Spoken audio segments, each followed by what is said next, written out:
In diesem Video zeige ich euch, wie man bei einer Bosch Waschmaschine der Serie 6 die Töne einmal für die Tasten, dort die Lautstärke einstellen kann oder es komplett ausschalten kann, und wie man den Ton am Ende, wenn die Waschmaschine fertig ist, dann auch dort die Lautstärke einstellen kann oder auch diesen komplett ausschalten kann. Man geht hier auf die Position 1 Baumwolle,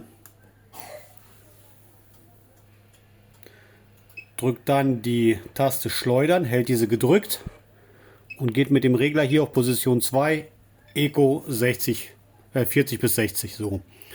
Standardmäßig ist die Stufe 3 eingestellt bei dem Ton und hier kann man jetzt die Stufe regulieren. So ist komplett aus.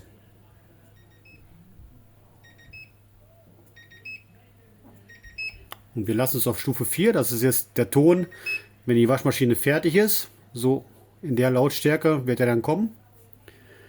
Geht man hier auf die Position 3, also pflegeleicht in dem Fall. Standardmäßig ist auch Lautstärke 3 eingestellt und das ist der Tastenton. So wäre er aus.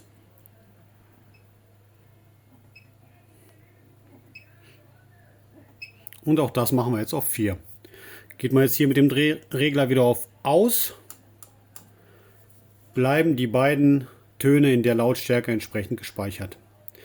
Wenn euch das Video weitergeholfen hat, liked es und lasst gerne ein Abo da. Danke.